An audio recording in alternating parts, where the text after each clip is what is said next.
There's so much happening, y'all. Here's what's on the agenda today. Is the war in Iran over? Is war ever over? It's ramping up. It depends on who you ask. It depends on when you ask Trump. Then Timothée Chalamet, which, by the way, I looked it up. He doesn't mind if you say Timothy. I Googled it before I did this. Okay. Declares opera and ballet are dying. We talk about his Oscar race for Best Actor and what it's like to be a working actor with a working actor. Then, oh my goodness, we're so excited for this one. We have on Dr. Chris Jones, who's running for Congress in Arkansas, and we're going to talk to him about the so-called Save America Act and also just like what we don't know. Ashlie and Chris are going to tell us what we don't know about Arkansas. Yeah. Because there's a lot we don't know, and there's a lot I'd like to know. I know. I'm such a liberal coastal elite. I feel like with the South, I always hear about the South right around elections and then never again throughout the year. You know what I mean? Like we all jump in and we're like, oh, save us, Georgia. And then we're like, okay, bye. Yeah. So anyway, we've got a couple of experts on. In the meantime, let's talk about Iran. What's going on? Let's talk about Iran. We're going to war. We're not going to war. The war is over. The war is just beginning. We don't really know, but I want to do a little bit of recap of what we missed over the weekend. So over the weekend, Donald Trump told CBS, I think the war is very complete, pretty much. If you look, Iran has nothing left in a military sense. But then just hours later, speaking to Republicans Florida, he struck a totally different tone. And he said, the U.S. has won in many ways, but not enough. We will not relent until the enemy is totally and decisively defeated. We don't know exactly what that means. Meanwhile, the conflict or war, I guess, I don't know, what's the difference between war and a conflict? I'm going to call it a conflict. Effectively halted traffic through the Strait of Hormuz, which is where a fifth of the world's oil goes through. So the market has been fluctuating, which we know is really what Trump likes to watch. Trump also told CBS he's thinking about taking the strait over. We don't know what that means. We don't know what's going to happen. The visuals coming out of Iran are horrific. Meanwhile, Iran has elevated the son of the Ayatollah Khomeini, Mojtaba Khomeini, to be the supreme leader. We don't know exactly what that means. All of this feels like we don't know exactly what that means. But this is what you pointed out to me. Caroline Leavitt went on news to talk about a potential draft. So I want to play that clip, and then I want us to chew on everything. Fiona, do we have that clip? Out there are worried that we're going to have a draft, that they're going to see their sons get in and daughters get involved in this. What do you want to say about the president's plans for troops on the ground? As we know, it's been largely an air campaign up until now. It has been, and it will continue to be. And President Trump wisely does not remove options off of the table. I know a lot of politicians like to do that quickly, but the president, as commander-in-chief, wants to continue to assess the success of this military operation. It's not part of the current plan right now, but the president, again, wisely keeps his options on the table. But as commander-in-chief, there's no greater priority or responsibility to this president than, of course, protecting the American people and protecting our troops. Nothing like a draft to endear you to the American people. Yeah, people historically love the draft. Oh, man, he is so, I would say he's off script, but there is no script. 100%. The one she's reading from. Yes. The language, assess the success of this campaign is really, says everything about sort of the double speak in this administration. The idea that, of course, it will be assessed as a success. It doesn't matter what happens, it will be a success. Yeah. Charlie Sheen always winning School of Public Administration, you know. I thought it was really interesting. I saw something on both CNN and CBS today about sleepers, of the concerns about sleeper cells being in the United States, which whether that's true or not, and gosh, it's hard to make sure anything is true coming out. Yeah, I know out of the news these days. But what it definitely is going to do is create stigma around Iranian Americans and Iranians living in America. 100%. Thankfully, we've got this 23-year-old model UN Secretary General kid on it. I don't know if you guys know about the Wait, no. Tell me. You gotta tell me. I thought you were going to reference my favorite, which is remember the like orange level threat assessment from 2003? Like they would get on the television and be like, today's terror assessment is a level green. You should be Nothing fine. scares me more than a kid that did Model UN. Yeah. Well, right? They're diabolical. I say as a former head of Model UN at my school. So his name is Thomas Fugit. Okay. And he is a 23-year-old college grad with no security experience. Oh, no. Leading the terror prevention team and the anti-terrorism team. CP3, Center for Prevention Programs and Partnerships. It combats terrorism, school shootings. I want to show you. Great. Oh, great. Yes. Okay. Full picture from his LinkedIn. Oh my God. No. Wow. Wow. Do you know what this reminds me of? This reminds me of Big Balls from Doge. Oh, yeah. Remember Big Balls? Big Balls. They really do like hire these types. Like, Yes. It's cheap. 100%.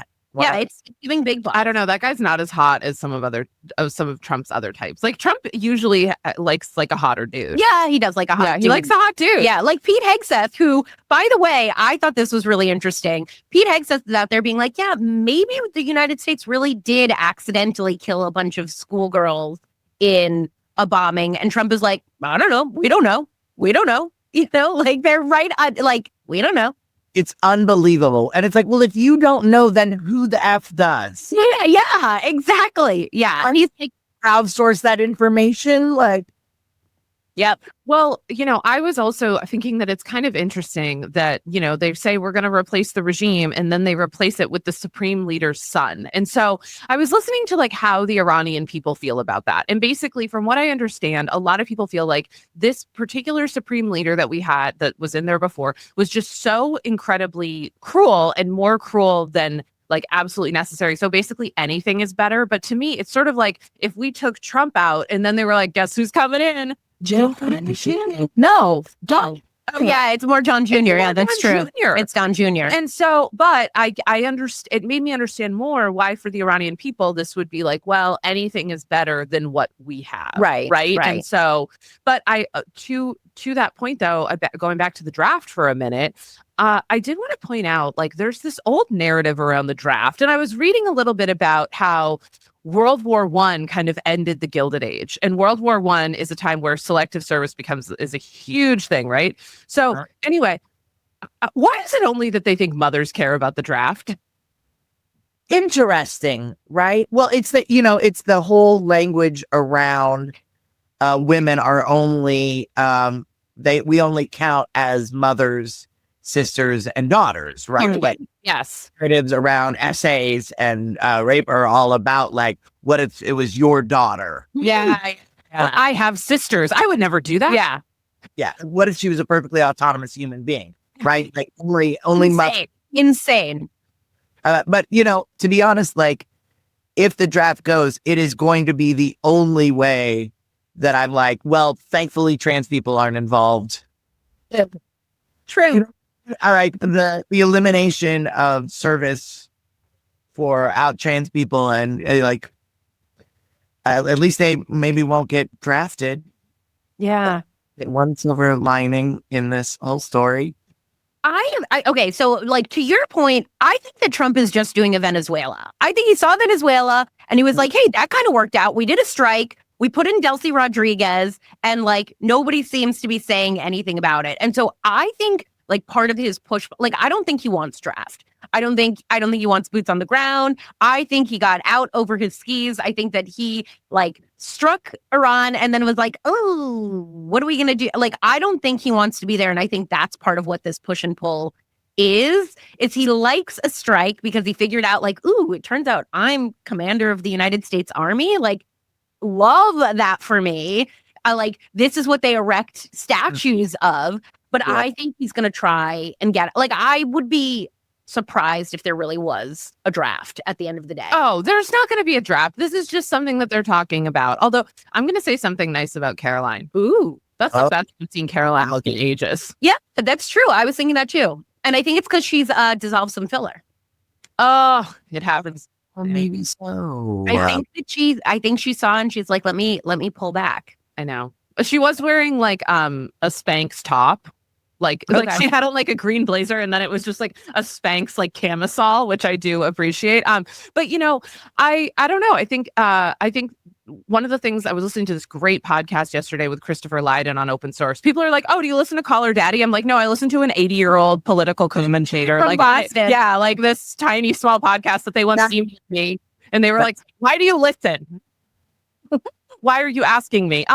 No, but they were talking about the fact that like we cannot underestimate the fact that like even if you love Trump, even if you're he loves attention, he loves pomp and circumstance, and so it's like we cannot underestimate that, and that is part of what we're seeing right now. And so we just have to kind of know that, you know, he gets bored with it and he puts down the toy when it's no longer giving him what he wants. And so we have to kind of think like, I think Cuba is for sure the next place. I saw a free Cuba hat yesterday on TV. I know. So I don't know. I mean, there is something else that we got to talk about. Somebody else is getting a little high on their own circumstance. Yeah. And that is my boy, Timothée Chalamet, who has declared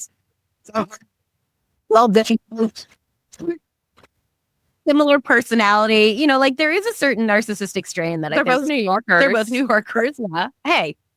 He's declared opera and ballet dead from a interview. Also, too, can I just say I'm so fucking sick of like the actors on actors when they're both fucking dumbasses. Like this fireside chat sponsored by Nissan, first of all. And so I'm going to show you Matthew McConaughey interviewing Timothée Chalamet. Okay, so let's go ahead and play this clip. Admire people, and I've done it myself, to go on a talk show and go, hey, we got to keep movie theaters alive. You know, we got to keep this genre alive. And I don't want to be working in ballet or opera or, you know, things where it's like, hey, keep this thing alive, even though no one cares about this anymore. All respect to the ballet and opera people out there. I just lost 14 cents in viewership. Ashlie. First of all, it's like, put the coin in me, here I go. First of all, I wanted to say that Matthew McConaughey is not a dum-dum. I did just film with him last year. He's a very smart man. He's a lovely man. I'm pretty disappointed that he didn't push back on this. I also think this format is sort of the most innocuous version of this thing. Nobody's trying to do a gotcha. There's no hard-hitting sort of journalism happening and actors on it that I know of. But a lot of, first of all, I think Chalamet is about to find out exactly how many people care about ballet and opera. Oh, yeah. And there's been this really sort of disturbing trend where people, celebrities and influencers, seem to think that top-down culture is how art happens. And this sort of prescriptive art and culture situation, when actually all of the sort of meaningful art and culture forms of at least the 20th century were bottom up. Yes. 100%. I'm talking about things like punk rock. And the idea, by the way, that a dollar sign can be assigned to how valuable a piece of art is. Yes, that. Erroneous and pretty disappointing, you know, even on how many people see it. You know, they used to say about the Velvet Underground, which was that not a lot of people saw the Velvet Underground when they were out. I listen to Sunday Morning all the time. But that every person who saw a Velvet Underground gig went and started a band.